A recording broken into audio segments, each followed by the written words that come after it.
A TV reporter named Angela and her cameraman Pablo are following the night shift of a local fire station for their show While You're Sleeping. The station gets a call about an old lady who's trapped in her apartment, and when they're forced to break in, they find her like this. The woman starts tweaking, bites a police officer's neck, and rips his skin off like a slice of hot pizza. They try to take him to a hospital when they find out that the building has been sealed off by the military.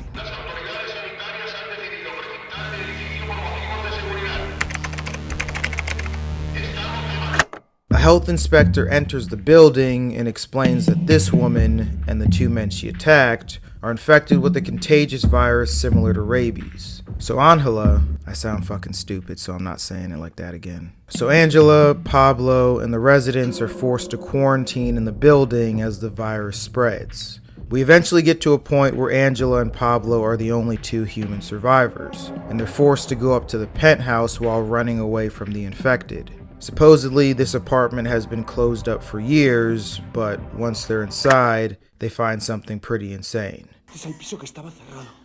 Vale, pero enciéndela, por favor. Ya está. Immediately, we can see that this place is ominous as fuck. It's dingy, and there was clearly some kind of research being done, but the subject is unclear. The danger of this place is pretty ambiguous. Prior to the penthouse, the threat and horror of the movie isn't fully understood, but very obvious. An infection causes people to turn into these zombie-like monsters that have to be avoided at all costs. Compare that to now, where we're in this closed-up apartment that supposedly no one lives in, with disgusting research equipment everywhere and pictures of kids on the walls. Before this scene, there isn't any religious aspect to the movie. Whereas now we're seeing crucifixes, Jesus sculptures, and news articles about the Vatican investigating the possession of a Portuguese girl.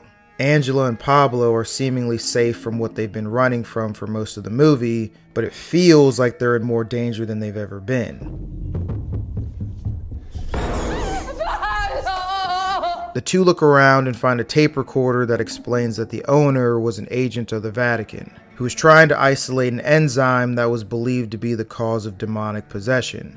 This enzyme was carried by a Portuguese girl named Tristana Medeiros, and when it mutated and became contagious, the agent sealed her in the apartment, leaving her to die. Pretty much he found the biological cause of demonic possession and was like, that's crazy, time to fucking die.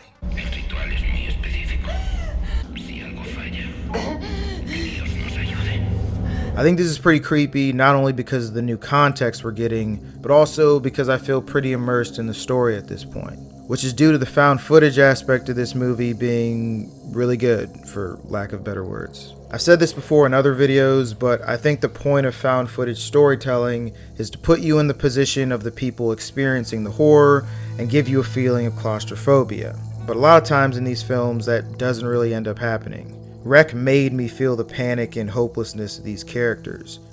There is a shit ton of shaky cam.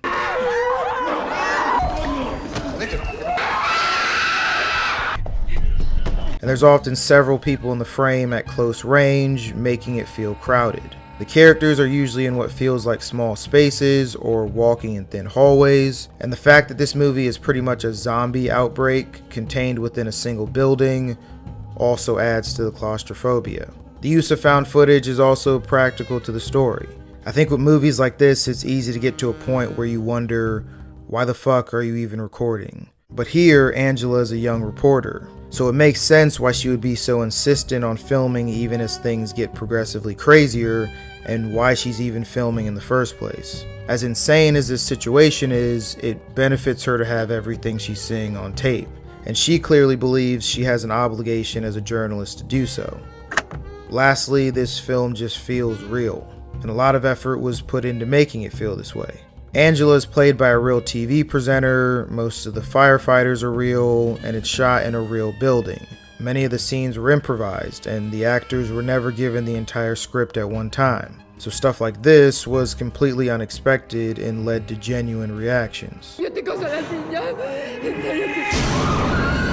And And all this helps to create a situation in which the audience experiences the horror with the characters. So by the time we get to the penthouse, we're locked in with Angela and Pablo. While looking around the apartment, a door to the attic opens, and Pablo goes to look inside and try to find a way out. He looks, and this happens.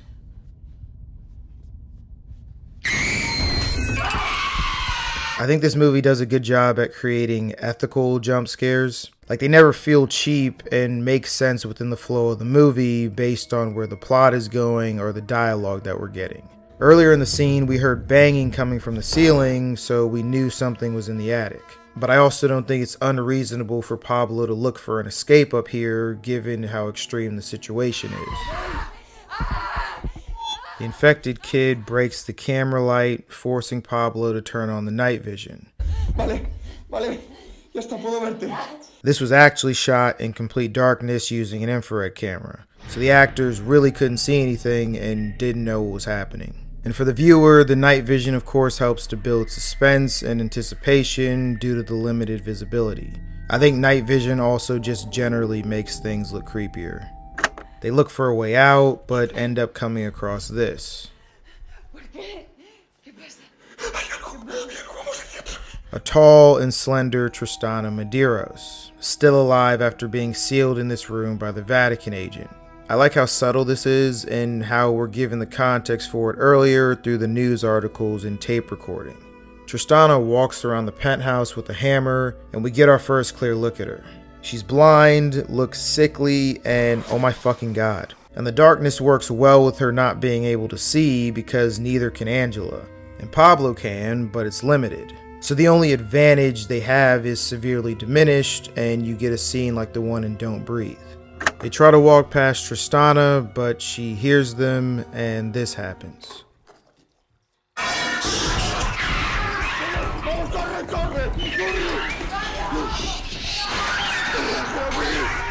And she brutally kills Pablo.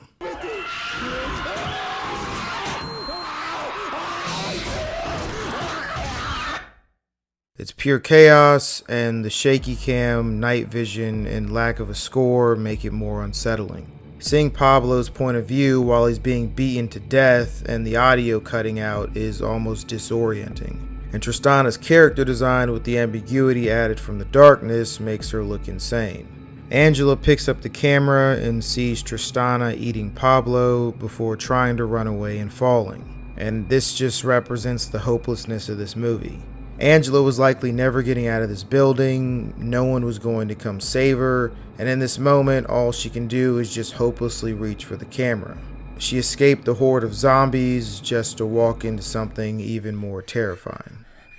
Apparently she's still alive in the sequel, but I had to get those last few lines off, so fuck it.